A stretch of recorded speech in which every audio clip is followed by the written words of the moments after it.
He lived alone in a house that had quietly given up on being important. It stood on a narrow street where the trees had grown taller than the people who once lived beneath them. The sidewalks were cracked uneven and patched with mismatched concrete, as if the neighborhood itself had been repaired too many times to care about appearances anymore. No children played outside. No radios hummed from open windows. The houses simply existed, enduring out of habit rather than hope. Raymond Hale's house fit in perfectly.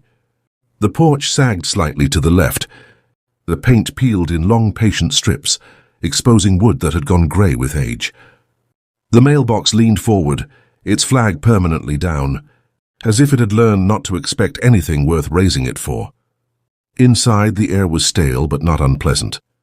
It carried the smell of dust, old paper, and something faintly metallic, pipes that had aged past their prime. Like the man who relied on them, every room felt paused, preserved in a state of waiting. Raymond had lived here for 31 years, longer than he had lived anywhere else. He woke before sunrise, as he had every day for nearly a year. Sleep no longer came in full nights. It arrived in fragments, shallow and easily broken. He lay still for several minutes, staring at the dark ceiling, listening to the uneven rhythm of his own heart. Strong, hesitant, strong again. The doctors had given it a name. He had stopped remembering it. Eventually, he pushed himself upright, moving carefully so the room wouldn't spin. His joints protested, as if surprised he was still asking them to work. He sat on the edge of the bed, hands resting on his knees, breathing slowly until the dizziness passed. Across the room, the mirror waited. Raymond avoided it most mornings, not because he didn't recognize the man looking back at him, but because he did. Age had not transformed him into someone else. It had only stripped away the disguises. Today he looked. The face in the mirror was narrow now, skin loose where it once held tension and purpose. Gray spots bloomed across his hands and neck, like stains that would never come out. But the eyes remained sharp, observant, faintly judgmental. The same eyes that had once decided fates with a nod. "You did well," Raymond said quietly, testing the words as if they might still fit. They echoed weakly in the room. He dressed without urgency. There was no one to impress, no schedule to keep. His clothes were clean but outdated, chosen for comfort rather than style. He had stopped caring what decade he looked like he belonged to. In the kitchen, he made coffee he would barely drink. The machine sputtered and hissed, struggling through its final years just as he was. He poured the mug and carried it to the small wooden table near the window. There were 2 chairs. One was pushed in neatly. The other sat slightly back, angled as if someone had only just stood up. It had been empty for 17 years. Raymond told himself, as he always did, that keeping it made sense. Guests might come, a neighbor perhaps, a delivery man needing a place to sit while paperwork was signed. But the truth had long since shed its excuses. The chair remained because removing it felt like erasing something he was not ready to confront. He stared at it longer than usual that morning. His fingers tightened around the mug until the heat became uncomfortable. "So you're still here," he murmured, not entirely sure who he was speaking to. The house did not answer. After breakfast, if the half cup of coffee could be called that, Raymond moved down the hallway toward his study. The floorboards groaned beneath his weight, familiar with the sound. He paused at the crooked mirror hanging near the door, catching his reflection again. Once people had straightened when he entered a room. Once his voice had carried weight. Power, he had learned, did not announce itself. It existed in the way people listened, in the pauses they left for you to fill. The study was cluttered with boxes stacked against the walls. He had meant to sort through them years ago. Retirement had come suddenly, not because he was forced out, but because he had chosen the moment carefully. He left before scrutiny could sharpen, before younger men could ask questions. He no longer wanted to answer. Now the boxes waited patiently. Raymond lowered himself into the chair behind the desk and opened the first one. Old reports, financial summaries, internal memos stamped with his name. His handwriting was everywhere, clean, confident, decisive. Each document felt like proof that he had mattered. Then, in the third box, beneath obsolete software manuals and tax documents yellowed with age, he found the folder. Red, thin, immediately recognizable. His breath caught, shallow and sharp. His hands trembled as he opened it. Printed emails filled the first section. Polite questions, careful observations, no accusations, just curiosity. Performance reviews followed, marked satisfactory, reliable, consistent. Then the termination notice. The language was bloodless, neutral, designed to sound inevitable. At the bottom lay the photograph. Eleanor Price. She was younger than he remembered. Early 40s, perhaps, dark hair pulled back too tightly, as if she had been in a hurry when the picture was taken. Her smile was uncertain, restrained, like someone unsure she deserved to take up space in the frame. Raymond closed the folder too quickly, heart pounding. He leaned back in the chair, breathing shallowly, as though the memory itself had weight. For years he had referred to what happened as a difficult decision. The phrase had served him well. It sounded responsible, mature, necessary. Now, alone with nothing left to distract him, the truth crept in. It had not been difficult. It had been convenient. Eleanor had worked under him for 6 years. She was competent, quiet, observant, the kind of employee who made systems run smoothly, without ever demanding recognition. She noticed patterns others ignored. She noticed the discrepancy, a small inconsistency at first, inventory counts that didn't match the reports, funds shifting through unfamiliar channels. Raymond had designed the system himself. He knew how elegant it was, how fragile. When Eleanor brought it to him, she had not accused. She had asked. That was the danger. Raymond had smiled, thanked her, told her he would look into it. 2 weeks later, her position was eliminated. Budget cuts, restructuring, regret expressed with professional warmth. Security walked her out with a cardboard box. Raymond remembered her face, not anger, not outrage, confusion. She wrote him once afterward, a letter, paper, ink. Her husband was sick. She couldn't find work. She didn't understand. Raymond folded the letter neatly and placed it in a drawer. He never replied. The investigation fizzled. Without Eleanor, no one understood the system well enough to question it. Raymond retired 3 years later, wealthy, respected, applauded at his farewell dinner. Life moved on. Evening crept in without announcement. Shadows stretched across the study. The photograph lay face up on the desk. That night, Raymond dreamed of hallways. Long corridors lined with closed doors, each bearing a name. He walked slowly, knowing exactly where he was going. At the end stood Eleanor's door. It was already open. Inside sat the empty chair from his kitchen, waiting beneath a single light. Raymond woke before dawn, heart racing, the realization finally complete. He had lived long enough to understand what he had done. And understanding, he was beginning to realize, was not forgiveness. The days after the dream did not improve. They thickened. Raymond noticed it first in the silence. The house had always been quiet, but now the quiet felt deliberate, as if it were paying attention to him. Each sound stood out, the tick of the wall clock, the faint whistle of air through a loose window frame, the creak of the floorboards beneath his careful steps. Silence, he realized, was no longer empty. It was crowded. He woke later than usual one morning, disoriented by the weight in his chest. For a brief, foolish moment, he wondered if this was it, if his heart had finally decided to stop negotiating. The thought did not bring fear. It brought relief so sharp it startled him. But the pain receded, leaving him alive and disappointed. He sat on the edge of the bed for a long time, hands trembling slightly, staring at the floor. The dream lingered in fragments, the hallway, the doors, the chair beneath the light. He could not remember Eleanor's face clearly in the dream, only the certainty that she had been there, watching. He shuffled into the bathroom and splashed water on his face. The man in the mirror looked worse than yesterday. Or perhaps Raymond was simply worse at lying to himself. "You're fine," he muttered. The words fell flat. In the kitchen, the empty chair waited. It always did. But today it felt closer somehow, angled more deliberately toward him. He resisted the urge to push it in. Instead, he sat down across from it. The coffee tasted like nothing. He drank it anyway.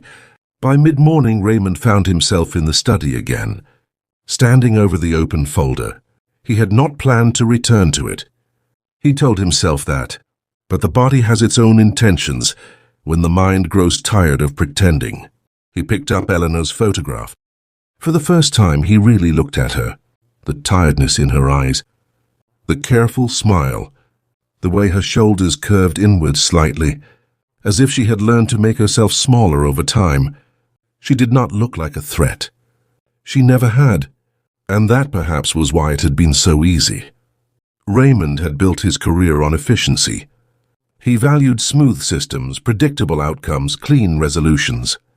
People who complicated things, who asked questions, who introduced uncertainty, were liabilities. Eleanor had introduced uncertainty. Raymond set the photograph down and opened one of the emails again. He read it slowly this time. "I might be misunderstanding something, but I noticed a discrepancy between the reported inventory and the actual output last quarter. Could you clarify?" No accusation, no implication, just honesty. His chest tightened. For years, Raymond had told himself that Eleanor's fate was the result of larger forces, market pressures, corporate restructuring, necessary sacrifices. But reading her words now, stripped of the protective distance of time, the truth was undeniable. He had chosen her. That afternoon, Raymond did something he had not done in decades. He drove. The car protested as much as his body did, the engine coughing before finally turning over. He had kept the vehicle out of habit, not need. Most days it sat untouched in the driveway, gathering dust. He did not know where he was going at first. He simply drove, letting muscle memory guide him through streets he no longer recognized. The city had changed in subtle ways. New buildings where old ones had stood, different stores occupying familiar corners. Eventually he realized where he was headed. The old office building still stood, though it bore a different company name now. The parking lot had been resurfaced, the entrance redesigned. But the shape of it, the bones, remained. Raymond parked across the street and sat in the car, hands resting on the steering wheel. He did not get out. He watched people come and go through the glass doors. Younger faces, faster movements, lives in motion. None of them noticed him. That more than anything unsettled him. He had once been unavoidable. Now he was invisible. As he sat there, a memory surfaced unbidden. Eleanor standing in his doorway, holding a folder, hesitating before speaking. The way she had thanked him for his time. He had nodded, already planning how to remove her. Raymond drove home before the memory could sharpen further. That night, sleep came quickly and cruelly. He dreamed of numbers, endless columns scrolling downward, figures blurring together, refusing to settle. Each time he tried to focus, the numbers rearranged themselves, forming names instead, not just Eleanor. Others, people he had dismissed, ignored, crushed without learning their stories. Doors in the hallway he had never bothered to open. When he woke, his sheets were damp with sweat, his heart racing dangerously. He sat upright, gasping, the understanding pressing heavier than before. Eleanor had not been unique. She had simply been the one he remembered. The days that followed fell into a pattern Raymond did not choose. Memories surfaced at random, during breakfast, while showering, as he tried to read old newspapers. Faces appeared uninvited. Conversations replayed themselves with new emphasis, new meaning. A man whose promotion he had blocked to reward loyalty elsewhere. A woman whose complaint he had dismissed as inconvenient. Each memory carried the same revelation. He had known. He had always known. And he had acted anyway. Raymond began to lose track of time. Meals were skipped. The house grew colder as he forgot to adjust the thermostat. His body weakened, but the mind, his curse, remained sharp. Understanding, he realized, did not arrive all at once. It arrived in layers. One afternoon, while searching for something he could not name, Raymond opened the bottom drawer of his desk. Inside lay the letter, Eleanor's letter. He stared at it for a long time before touching it. The paper was thin, creased from having been folded and unfolded. Her handwriting was careful, slightly slanted, as if she had taken her time. He read it slowly. She wrote about her husband's illness, about interviews that went nowhere, about the confusion she felt, not just about losing her job, but about losing her faith in fairness. "I trusted you," she wrote. "I thought if anyone would be honest with me, it would be you." Raymond's vision blurred. This was new. He had remembered the letter before, but not this feeling, the quiet devastation beneath the words. He had not just taken her livelihood, he had taken her certainty. Raymond folded the letter again with shaking hands. He returned it to the drawer, but the damage was done. That night he did not dream. Instead, he lay awake, staring into the darkness, the house pressing in around him. He understood now why death had not come for him earlier. Understanding required time. Punishment required endurance. Near dawn, Raymond rose from the bed and shuffled into the kitchen. He stopped in front of the empty chair. Slowly, deliberately, he pulled it out. The sound echoed too loudly in the quiet house. He sat across from it, heart pounding, breath shallow. "I see you," he whispered. The chair did not respond. But the silence felt different now. Closer, more patient. Raymond closed his eyes, and for the first time, he did not try to justify himself. He simply remembered. And the remembering did not stop. Raymond stopped marking the days. At some point, the calendar on the kitchen wall became decorative rather than functional. He noticed it one morning while standing at the sink, staring at nothing in particular. The red circle around a doctor's appointment from weeks ago mocked him gently, like a reminder from a life that no longer applied. Time, he realized, had lost its edges. Without appointments, without obligations, the days melted into one another. Morning bled into afternoon, afternoon into night. Sleep arrived when it wanted to, left when it pleased. The house existed in a permanent dusk. Curtains half drawn, lights rarely switched on. Raymond moved through it like a guest who had overstayed his welcome. His body continued its quiet rebellion. Some mornings his hands shook so badly he had to steady the mug with both palms.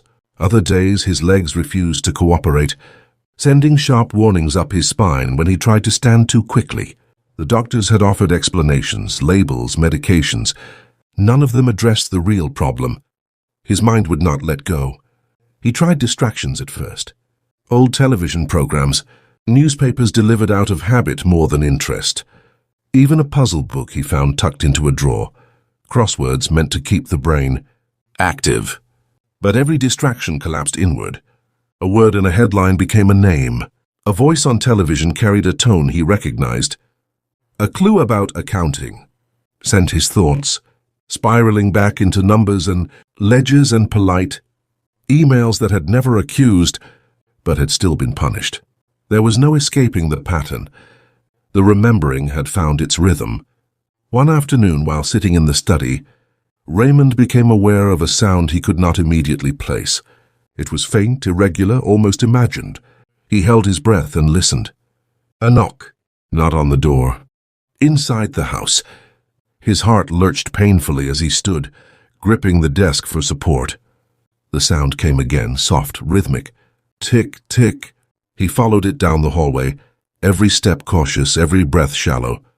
The noise led him to the spare room at the end of the hall. He had not opened that door in years.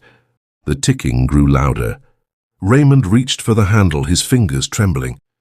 The metal was cold beneath his touch. He opened the door. The room was exactly as he had left. It bare, unused, single chair in the corner beneath the window. Dust layered thick across the floor. The sound stopped. Raymond stood there for a long time, heart hammering, humiliation washing over him. He had imagined it. Of course he had. Old houses made noises. Old men misheard things. Still, he did not close the door. He left it open. That night the dreams returned. He was back in the hallway again, but this time the doors were open. Each room revealed a fragment of memory. An office, a conference table, a break room where conversations stopped when he entered. Faces turned toward him. Some were familiar. Some he did not recognize. None of them spoke. They simply watched. Raymond woke with a cry caught in his throat, his chest aching fiercely. He lay still, afraid to move, afraid that if he did, the pain would finally finish what it had started. It didn't. Morning came anyway. The empty chair in the kitchen felt heavier now. Not physically, but symbolically, like a presence that had learned patience. Raymond found himself glancing at it, even when he wasn't in the room, imagining it waiting for him. He stopped trying to push it in. He began speaking to it. At first it was nothing more than muttered observations, complaints about his joints, about the weather, about how loud the house had become. But gradually the words shifted. "I didn't know," he said one morning, staring at the tabletop. The chair remained silent. "I knew the numbers. I didn't know what it would do to you." His voice cracked on the last word. "You have to understand," he continued louder now, defensive reflexes flaring even in solitude. "I had responsibilities. People depended on me. One person couldn't be allowed to—" He stopped. The argument sounded weak even to him. Raymond realized then what made this punishment unbearable. There was no one to convince. No judge to sway. No jury to confuse. No subordinate to intimidate. Only silence. And silence did not negotiate. Days later, a letter arrived. It was addressed to Raymond Hale in a handwriting he did not recognize. For a moment, hope flickered stupidly in his chest. Then dread followed close behind. He opened it with shaking hands. Inside was a notice from a legal firm, routine, informational. It informed him that Eleanor Price's husband had passed away years earlier, and that her estate, modest, unremarkable, had been dissolved. There was no accusation in the letter. No blame, just confirmation. Eleanor was gone. Raymond sank into the nearest chair. Breath knocked from him as if struck. Gone. Not abstractly, not hypothetically. Gone in the way that allowed no correction, no explanation, no apology. He was too late. The realization settled deep, heavy, and immovable. For years he had believed that if the truth ever surfaced, he would deal with it then. Make amends. Write a check. Offer explanations. But time had closed that door quietly, without ceremony. Punishment, he realized, was not about suffering. It was about finality. That evening, Raymond tried to write. He sat at the desk with a blank sheet of paper and a pen, staring at it until his vision blurred. The idea had come to him suddenly and with strange clarity. He would write her a letter. Not to send, but to acknowledge. Words, once his greatest weapon, betrayed him. Every sentence sounded hollow. Every apology felt performative. He crossed out line after line until the paper tore beneath the pressure of his hand. Eventually he stopped. Some acts, he understood, could not be undone or even addressed. They could only be carried. The house grew colder as autumn deepened. Raymond forgot to turn the heat up. He wore sweaters indoors, wrapped himself in blankets, but the chill seemed to come from inside him. One night, while drifting between sleep and waking, he heard the chair move. The sound was unmistakable. Wood scraping against wood. Raymond's eyes flew open. His heart thundered painfully in his chest. He lay frozen, listening. The sound came again, closer this time. He did not turn on the light. He did not call out. Some part of him understood that whatever was happening, whatever his mind was doing to him, resistance was no longer an option. The next morning, the chair in the kitchen stood directly across from his, pulled out, waiting. Raymond stared at it for a long time. Then slowly he sat down. "I remember you," he said, voice barely above a whisper. The words felt different this time. Not defensive, not explanatory, simply true. Memories flooded him, details he had ignored before. The way Eleanor took notes during meetings, the way she listened more than she spoke, the relief in her voice when he had first praised her work. He felt it all now, fully, without distance. Tears came unexpectedly, startling him with their force. He did not wipe them away. He let them fall, hands gripping the table, as if it were the only solid thing left in the world. "I see what I did," he said. The silence accepted the confession without comment. That night, Raymond slept deeply for the first time in months. And when he dreamed, there were no hallways, only a room, a table, 2 chairs, and the unbearable weight of understanding that there would never be a third. Winter arrived without asking permission. It crept into the house through the seams in the windows and the cracks in the walls, settling into the bones of the place as if it had always belonged there. Raymond noticed it not by the temperature alone, but by the way his movements slowed even further, as if the cold were thickening the air itself. He stopped opening the curtains. Daylight felt unnecessary now. The house existed in a permanent grey, the kind that erased the distinction between morning and evening. Time already loose unraveled further. The chair remained pulled out. Always.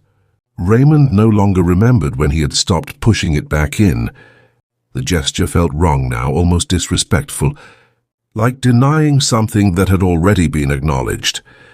The chair was no longer furniture. It was a reminder, a witness. Some mornings he sat across from it in silence. Other days he spoke without realizing he had started. "I used to think power was responsibility," he said once, staring at the tabletop. "That's what they tell you. That's how it's framed." The chair did not respond. "But it wasn't responsibility," he continued. "It was permission. Permission to decide whose life bent and whose broke." The realization settled heavily in his chest. He had never thought of himself as cruel. Cruelty implied intention, enjoyment. Raymond had never enjoyed harming anyone. He had simply accepted the outcomes. That distinction had once comforted him. Now it sickened him. His health declined in subtle but unmistakable ways. He tired easily. His appetite faded until meals became suggestions rather than necessities. Some days his hands shook so badly he could not hold the spoon steady. On those days he didn't eat. The doctor's office called twice. He let the phone ring. What would he say? That he was tired? That he was unraveling under the weight of his own memory? That the punishment he had earned had finally found him? Decades late but perfectly timed?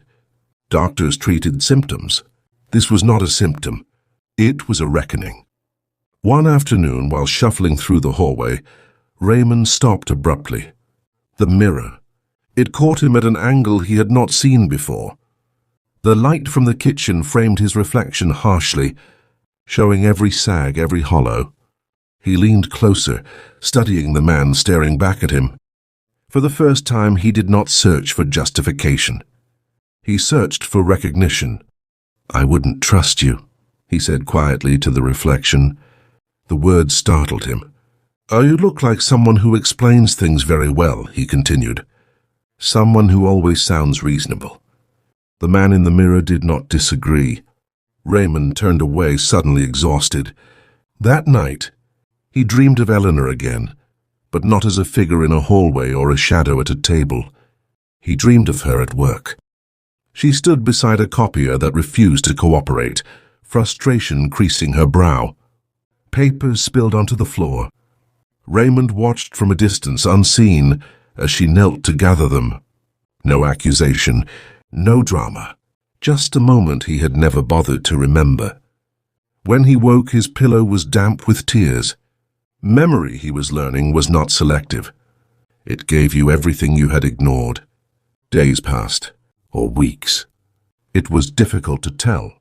Raymond began sorting through the remaining boxes in the study, not out of nostalgia but necessity.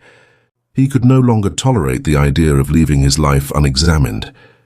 Each document felt like a confession waiting to be read. He found more names, more decisions, more quiet removals dressed up as policy. The pattern was undeniable. He had not destroyed lives recklessly. He had done it carefully. That was worse. One evening, while reading through an old performance review, Raymond's chest tightened painfully. He pressed a hand against it, breathing shallowly, waiting for the pain to pass. It didn't. He lowered himself into the chair, vision blurring, the room tilting. For a brief moment, fear flickered. Then it faded. If this was the end, he thought, at least it would be honest. But again his heart relented. It always did. Raymond laughed softly, bitterly. "Still not yet," he murmured.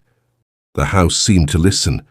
After that night, the hallucinations, if that was what they were, became more frequent. Not dramatic, subtle. He would hear footsteps in the hallway when he was alone in the study.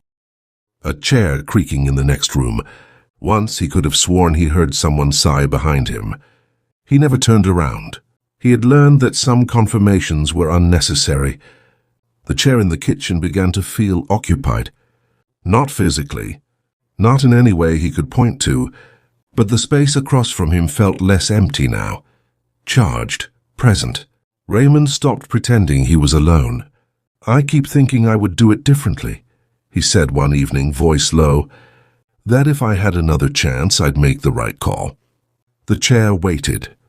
"But that's a lie," he admitted. "I know it is, because at the time I thought I was already doing the right thing." That truth hurt more than any accusation. He had not acted against his values. He had acted according to them. And that, he realized, was the most damning part. Another letter arrived. This one was addressed in careful official print. A notice regarding his pension, a reminder to update beneficiaries. Raymond stared at the form for a long time. Beneficiaries. The word felt foreign. There was no one left to name. He filled out the paperwork slowly, methodically. When he reached the section asking for an emergency contact, he left it blank.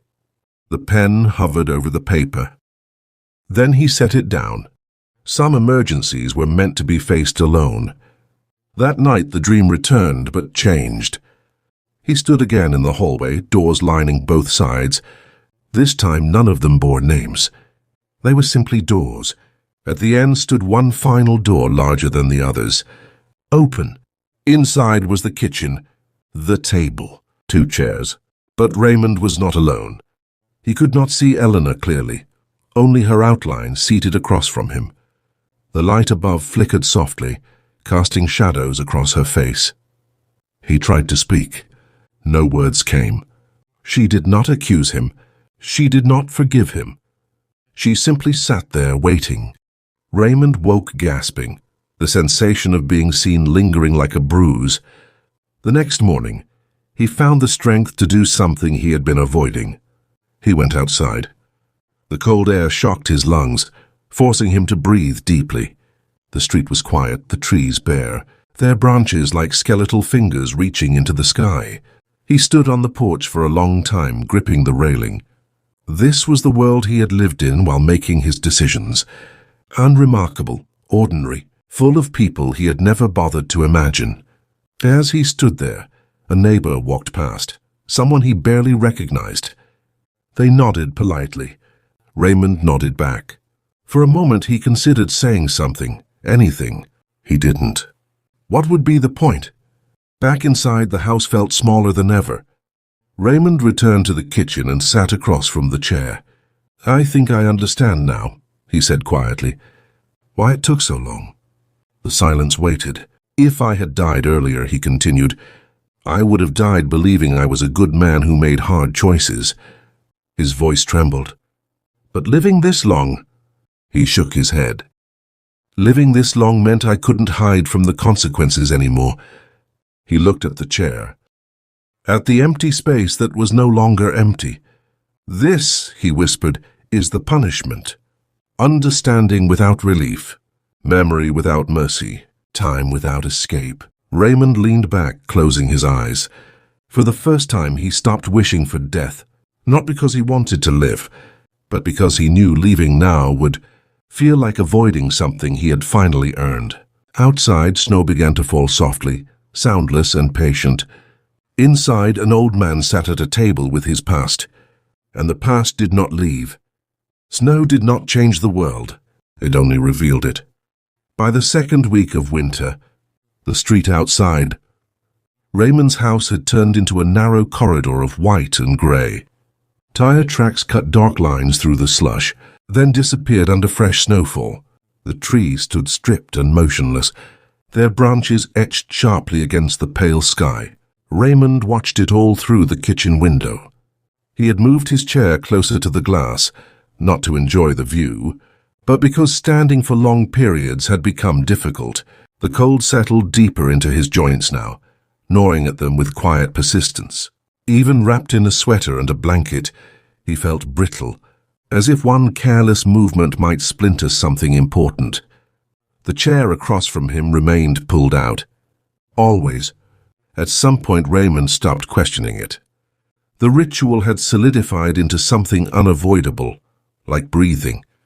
Each morning, he sat at the table facing the empty space, waiting for the familiar weight of memory to descend. It never disappointed.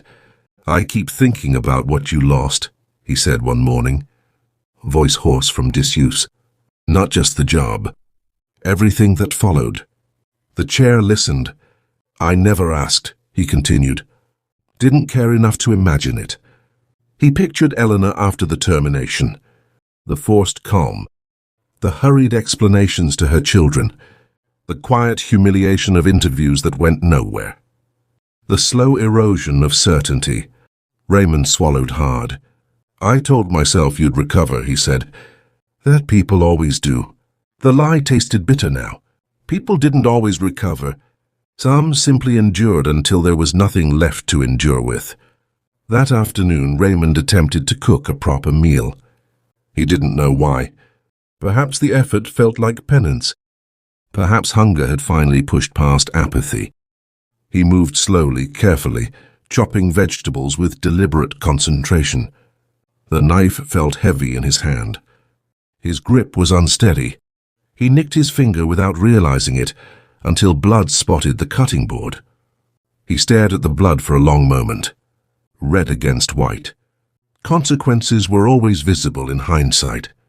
Raymond wrapped his finger clumsily and finished the meal. He ate half of it before nausea set in. The rest he scraped into the trash without ceremony. That night the house felt louder than ever. Every creak carried intention. Every groan of wood sounded like a complaint long withheld. Raymond lay awake in bed, staring into the darkness, listening to the rhythm of his own breathing. Slow, uneven. He wondered, not for the first time, how Eleanor had slept during those final years. Whether anxiety had stalked her nights the way memory stalked his now. Whether she lay awake cataloguing regrets, or whether exhaustion had claimed her mercifully. The thought that she might have slept peacefully unsettled him more than the alternative. Punishment, he had learned, was deeply unfair. It did not distribute itself evenly. The dreams grew heavier after that. No longer abstract hallways or symbolic chairs. Now they were scenes, vivid and unyielding. He dreamed of boardrooms where voices overlapped in polite agreement, of his own hand signing documents that blurred at the edges, of Eleanor standing silently at the edge of these rooms, unseen, unheard. Each time he woke, the dream followed him into the day, clinging stubbornly to his thoughts. Raymond began speaking aloud more often, not just to the chair, but to the house itself. "I was praised for being decisive," he said one evening, pacing slowly across the living room, "for not hesitating." His breath came shallow now. He leaned against the wall, resting. They called it leadership. He laughed softly without humor. "What they really meant," he continued, "was that I didn't care who got hurt.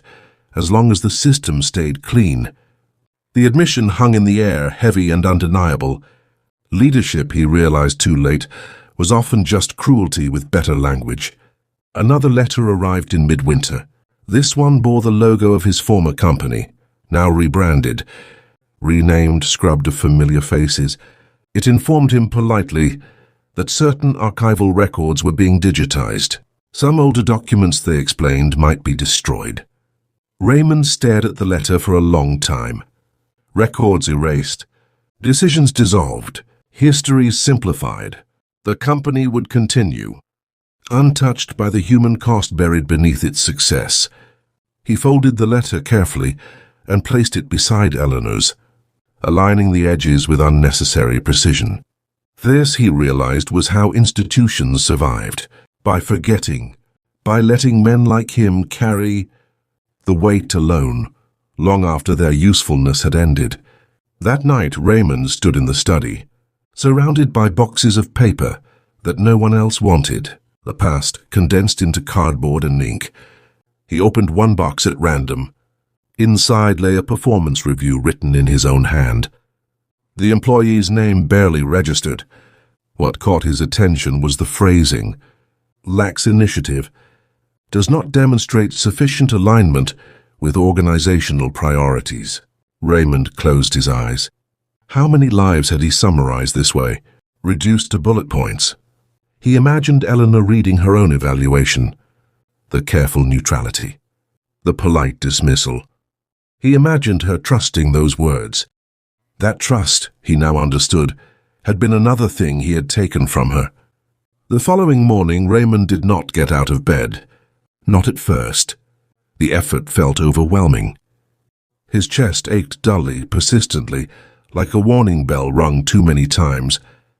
He lay still, breathing carefully, afraid that movement might provoke something final.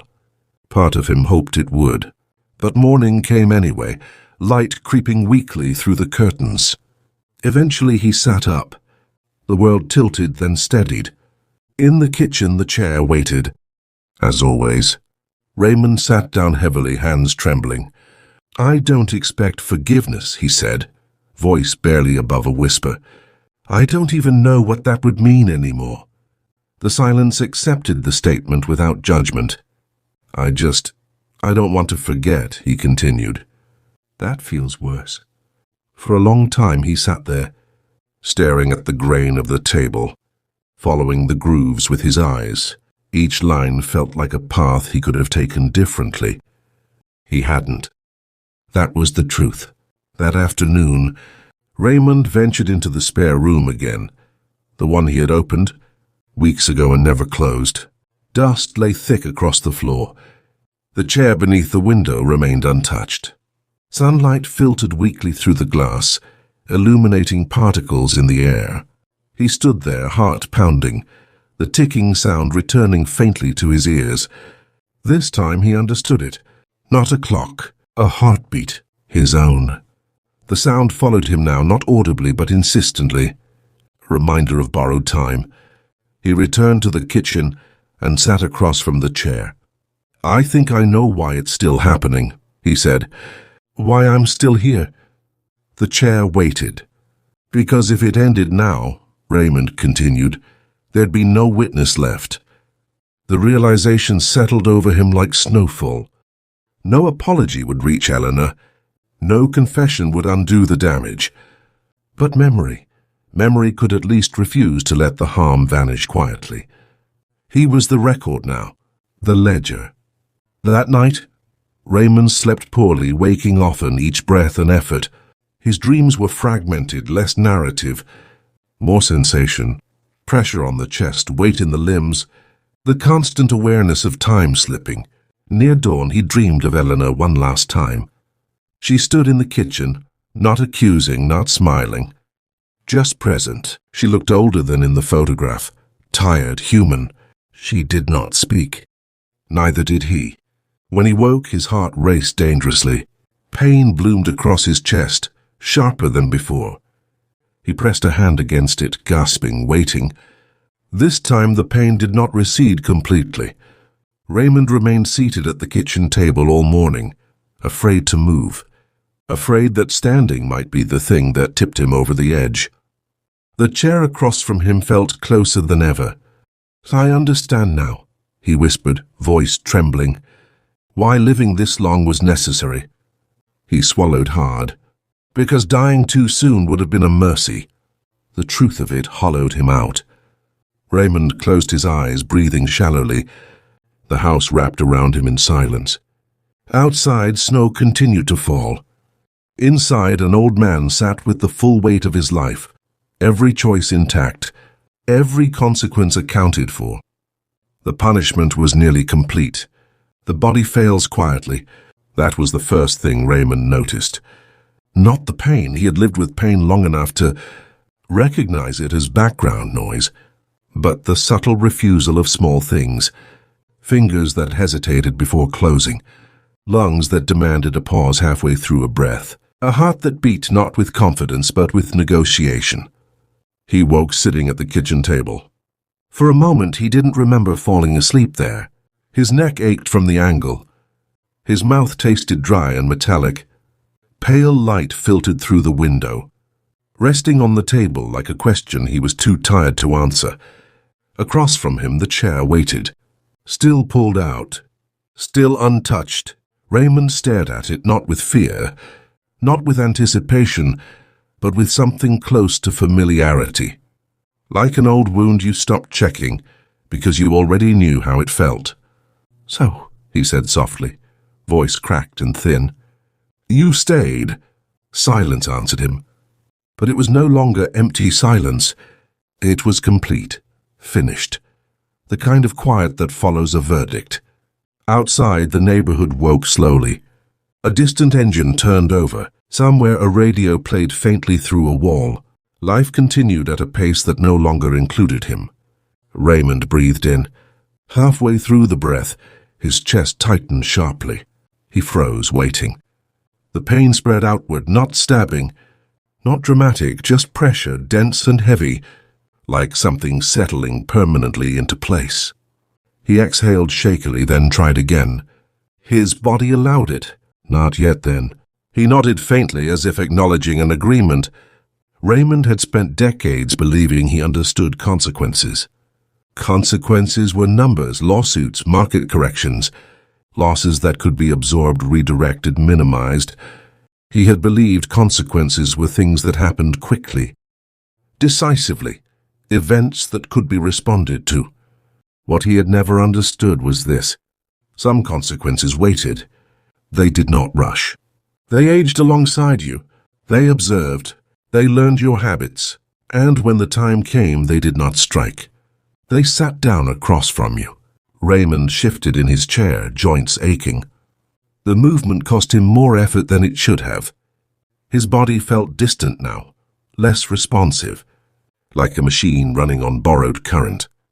He placed his hands flat on the table. The wood was cold. He focused on that sensation, grounding himself. Doctors had taught him that once, how to anchor the mind when the body faltered. He had laughed at the suggestion then. Now it felt appropriate.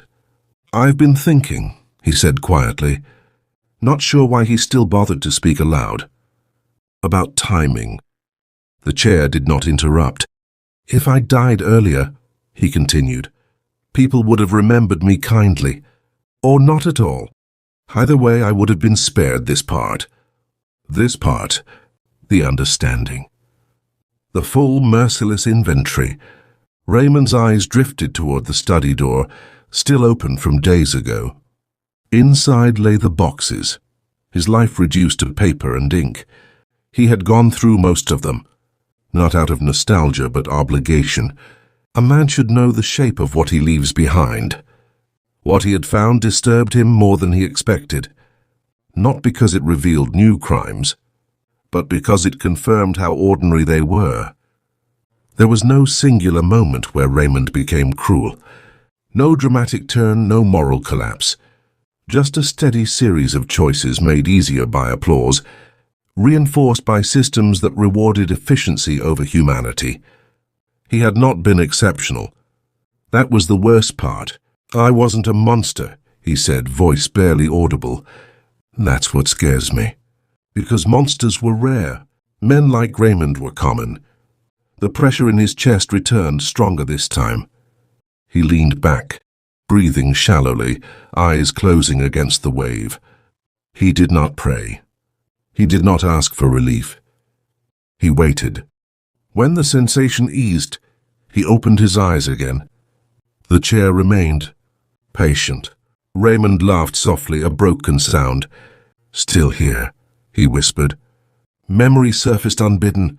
Not Eleanor this time, but the meeting after. The one where her absence was noted briefly, impersonally. Where someone commented on how smoothly the transition had gone. Where Raymond had nodded, satisfied. He remembered the warmth of approval. That warmth had followed him for years. Now sitting alone in the cold kitchen, he understood the cost of it. Eleanor had not just lost her job. She had lost protection, certainty, time, and he had gained, what? A few quieter quarters, a cleaner report, a smoother retirement. The exchange rate was obscene. Raymond's vision blurred slightly. He blinked, forcing clarity. The edges of the room seemed less distinct now, as if reality itself were beginning to loosen. "I used to believe," he said slowly, "that regret was weakness. Regret to him had always sounded indulgent, emotional, unproductive, something people clung to when they lacked resolve. Now he understood the truth. Regret was not weakness. Hurt was accuracy. It was seeing your actions clearly, stripped of intention, stripped of narrative, stripped of excuse. Regret was what remained when all the lies stopped working. Raymond inhaled again. The breath caught halfway. This time the pain did not recede fully. He gripped the edge of the table, knuckles whitening, waiting for his body to decide whether it would continue. Minutes passed. Or seconds. Time had become unreliable. Across from him the chair felt closer than ever, not physically, but existentially. Like the distance between them had collapsed into something intimate, unavoidable. "I know you won't forgive me," he said, and the statement felt strangely comforting. "And I don't think you should." Forgiveness, he realized, would cheapen this, would turn reckoning into resolution. Some things did not deserve resolution. They deserved to be carried. Raymond's breathing grew ragged. Each inhale sounded louder in the quiet kitchen. His heart fluttered unevenly now, no longer pretending at strength. He felt tired, not sleepy. Finished. "I understand now," he whispered. "Why this took so long. If he had died earlier, the story would have ended too soon. The harm would have remained abstract. The victims reduced to footnotes if they were remembered at all. Living this long had forced him to stay present for the aftermath, for the silence, for the knowledge that the world went on unchanged, and that he did not. The chair across from him remained empty, and yet it had never felt more full. Raymond's hands slipped from the table to his lap. His shoulders sagged forward. He could feel the end approaching, not as fear but as inevitability. His final thought was not of Eleanor alone. It was of scale, of how small the actions had felt at the time, and how vast their shadow had become. The pressure in his chest peaked suddenly, violently. His breath hitched, cut short. He gasped once, twice, each attempt shallower than the last. There was a moment, brief, lucid, where he understood something else. This was not punishment because it hurt. This was punishment because it was fair, because it matched the crime perfectly. He had taken quietly. Now he would leave quietly. Raymond's head dipped forward. His eyes remained open, unfocused, resting on the grain of the table. His breathing slowed, stuttered, then stopped altogether. Across from him, the chair stayed pulled out.